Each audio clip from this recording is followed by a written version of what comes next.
Bismillah ar-Rahman ar-Rahim. And this chapter is the chapter 9 of our course, which is the chapter 13 in our book. It's talk about conducting the assurance engagement. As you call it from chapter 1, the internal auditor could provide an assurance or a consulting engagement. In this chapter, we will focus only on conducting the assurance engagement.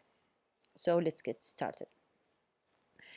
The assurance, we will cover the planning and performing of the assurance engagement. We will not cover the third phase.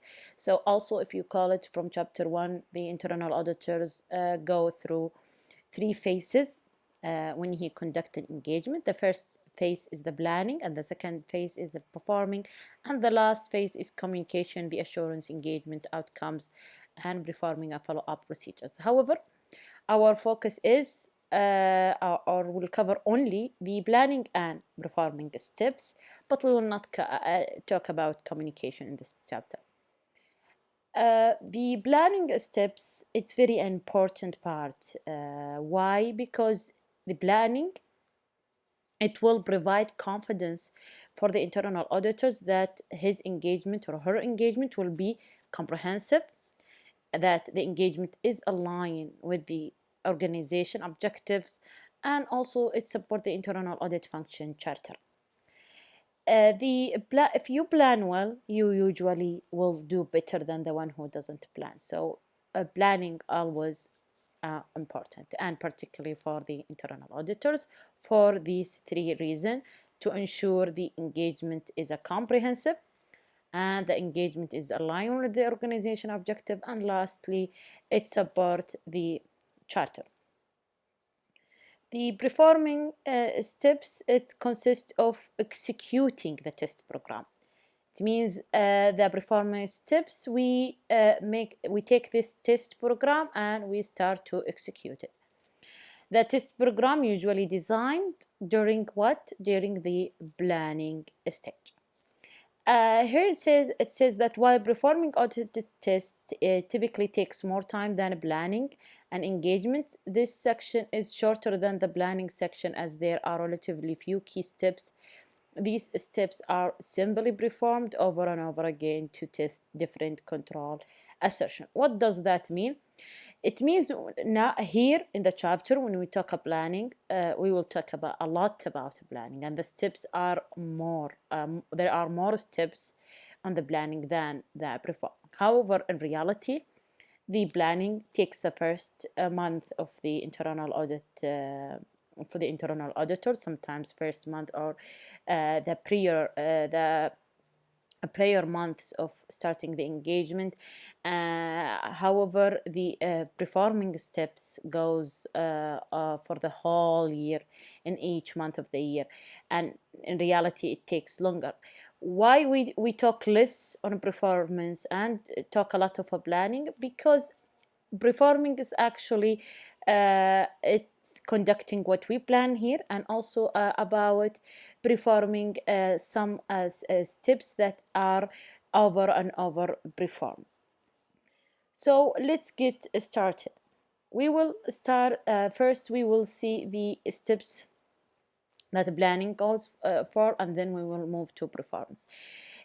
Planning is consisting of these steps. First, determine the engagement objective and scope. What engagement are we going to conduct?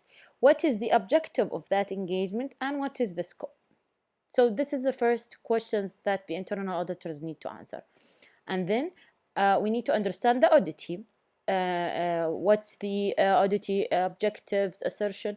We need to understand everything about the objective, and then we will move to identify and assessing the risk, identifying the risk surrounding the audit, and assessing this risk that we have identified.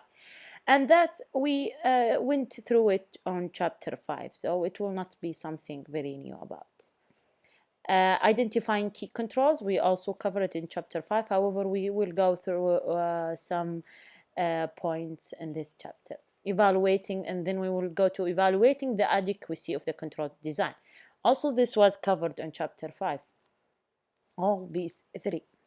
And then we will start to talking about the following step, which is creating the test plan, and then develop the work program will be conducted here, and then allocate the resources to the engagement to so allocate the resources based on that program that has been created and developed. So let's get start the planning phase. Determining the objective, the engagement objective and scopes. There are many reasons for conducting an engagement. Why we conduct this engagement instead of another engagement? Because first, this engagement might be identified in the internal audit plan. So if the internal audit plan specified that this engagement will be conducted this year, so this is a reason why the internal auditor will choose it as this year engagement. The second reason is that the engagement is part of the annual requirement to evaluate organization system of internal control for external reporting purposes. If you call, we have covered earlier in chapter 6 that the Sarbanes-Oxley Act, because of Sarbanes-Oxley Act, the SEC now require the publicly held company in the USA that they have to report on internal control over financial reporting. So in every year, internal control over financial reporting must be part of the internal audit plan, or must be one of the engagement that the internal auditor conduct. Another reason, it's a recent event. There is some event, for example, there is a fraud happened, or there is a natural disaster that happened. This recent event require that we need some attention to that department or to that process. So we need to have an auditing or internal auditing that covers that section or that department or that process. So a recent event, one of the reasons why an engagement is conducted. Lastly, changes in the business or industry require immediate modification to the process. For example, now because COVID-19, many businesses must or re-evaluate their processes, and for example, they are now focused on delivering stuff.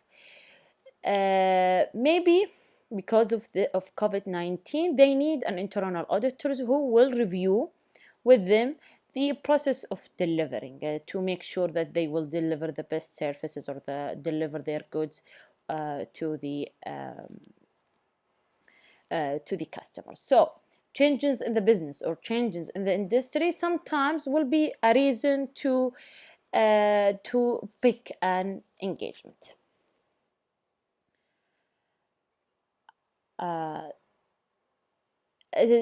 Then after they choose the engagement, they need to determine the objective of that engagement. So establishing objective at the beginning of the engagement is a critical steps. If you know your goal, you will work better or you will do better. Sometimes the objectives of our engagement start with some of these phrases. Evaluating the design adequacy. For example, evaluate the design adequacy of the activity or of the internal control over delivering services or over delivering process. Assessing compliance with, for example, the health sector. So they need to be compliance with law about health people when they deliver. Determine the effectiveness and efficiency of delivering the goods to the people on time or to the customer on time. Evaluate the accuracy of what? Or, for example, evaluate the accuracy of cash collected or cash disbursement. So we need to the objectives is or might be start with any of these four phrases. And then after they know what the objectives, also at the same time they need to determine the scope. The scope of the engagement. For example, here an example of a scope of some engagement. Here it says that the cash disbursement processes begins with the receipt of an invoice or similar document evidence that the assertion of a liability to pay, and ending with the disbursement of funds and recording of such disbursement in the general ledger. This is all. This is the whole. The whole part is describing the scope of the engagement. Also, it continues to say that all the three types of disbursement: electronic, computer-generated check, manual check, also disbursement in the US dollar and other currencies, disbursement that were processed during the 12 months. So if we cut these two parts, we will see here in the beginning, it's describe the process. However, it's a state where it's begin and where it's end. Why? Because sometimes uh, the uh, the processes overlap with each others, so we need to have boundaries where it begins and where it's the end. Also, some processes are very broad to cover, so we will only need a partial of the a process. So we need to have to specify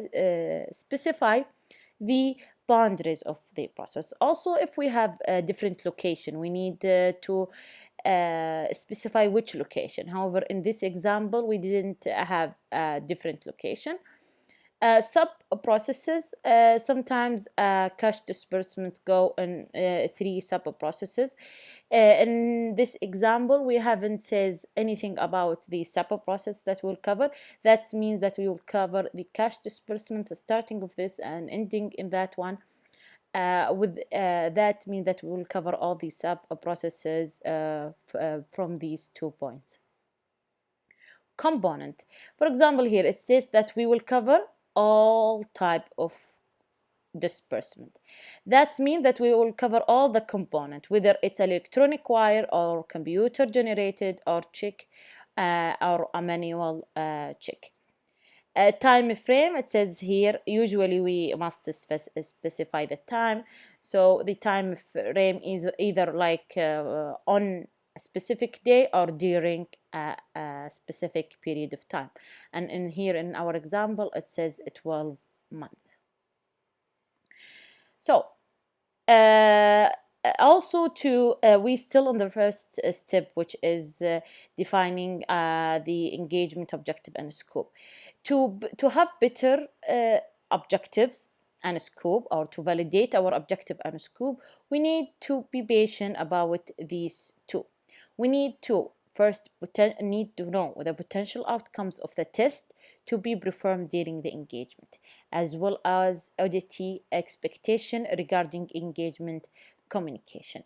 Why? Because if we have these two, we will have better objective and better scope, and also a better plan. What does these two mean? The first one, potential outcomes of the test to be performed during the engagement. It means that the internal auditor is able to anticipate the different types of testing exception, and that might he face during the engagement. That will help him to plan to test these exceptions. What these exceptions might be: for example, financial statement errors. If he expects that there is a financial statement errors, he or she, when he planning the test, he will plan it to make sure that he will cover or he will detect these errors. Also, another example, control deficiencies that indicate a specific control that are not achieving the desired effect. So if he expects such a potential outcomes, he need to make sure in his objective and in his scope cover that potential expectation, and as well that when he design the test, that test is designed to detect such an exception. Auditee expectation, it's as it says, auditee expectation. The auditee expectation regarding the engagement communication. What the auditee, the organization we are conducting the auditing or conducting the engagement for, what they expect from us? Are they expecting for us a full scope, or just report for third party? Is the report or the users for report is a third party or the board of directors? So if we know what they expect, what their expectation is, we will form the objective and a scope that will meet their expectation. So this is the last part of the first step, which is determining the engagement objective and scope. And then now we will move to the second steps that specify that the internal auditors need to understand the audit. So before he start to develop the work program, he need to understand the audit to develop the program that fits to the organization or the audit organization structure. So for example, determining audit objectives, for example, the cash process that we talk about may include these: pay bills accurately to avoid adjustment to failure bills or penalties to the understanding of current liabilities. So the internal auditors need to understand these audit objectives.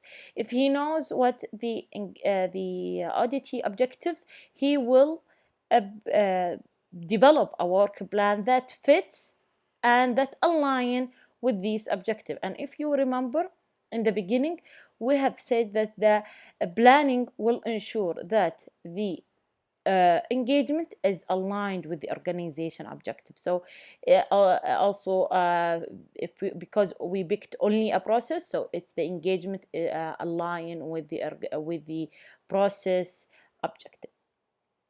So here also another example of the cash disbursement process. It says recording all disbursement accurately in the accounting record and in the appropriate accounting period. So because we understand that objective, so we make sure that through the engagement we review the accurately of the accounting record, because this is one of the audit objectives of that process. Okay, then we still in understanding the audit objectives, we need to start to gather information. So to like cover what these objectives are, we need to start gathering information, where he or she can gather information from policies that relate to the process, procedures that or procedures, the manual relate to the process. Also, we can look to the organization charts. It will give us who is responsible. A job description also will provide us with the responsibilities, and process maps could provide a lot of information about how the information flow and how the activities flow. A narrative description as well, copies of the key control with the customers, contracts, copies of the contracts with the customers, vendor, outside. If we look to that contracts, we will understand a lot about how the organization work. Also reveal information regarding laws and regulation affected the process, as well other documentation. Also to have a more understanding about the audit, we can do these of the four or more than one of these. For example, we might do analytical procedures. Analytical procedures, for example, comparing a financial information to a prior period, that will give us the trend. So what analytical procedures will give us? For example, if we compare the cash on the 3 years or in the 3 quarters, we might find out some trends. These trends might give the internal auditor attention to some point. So analytical procedures provide the internal auditors with information about the audit. Also, analytical procedures, an example of analytical procedure is a ratio analysis. A ratio analysis, for example, current assets divided by the current liabilities, which is the liquidity percentage. If we compare this percentage between the 3 quarters or the 4 quarters, the internal auditors will gain more understanding about the audit.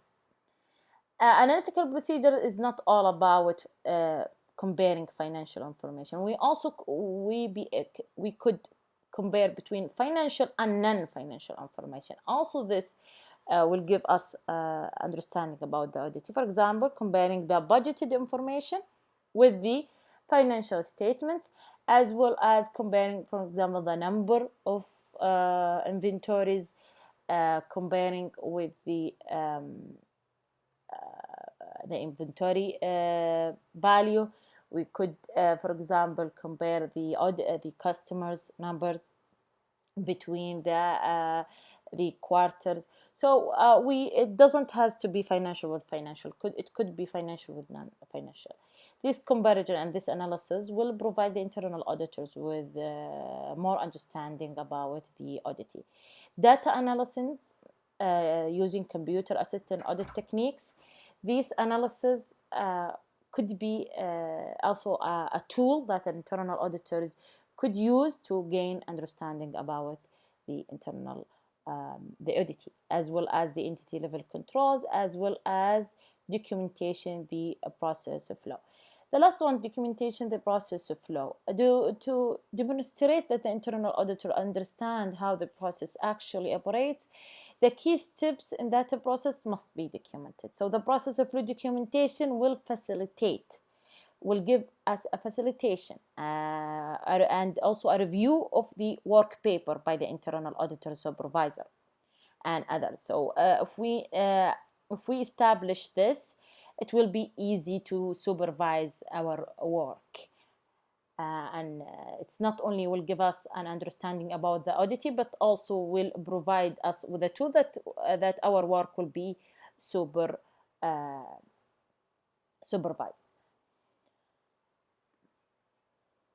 Identifying key performance indicator, we have already talked about this before. The KPI would give us more understanding about how the auditee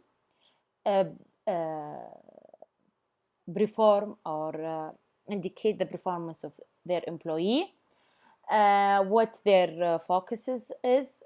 So the key performance indicator need to have these criteria. The key performance indicators need to be relevant, need to be measurable, available, align with the key objectives of the process, and articulate to the people involved in the process. This is the last of the second steps. We will stop here, and we will continue the chapter on the second part. Good luck and see you.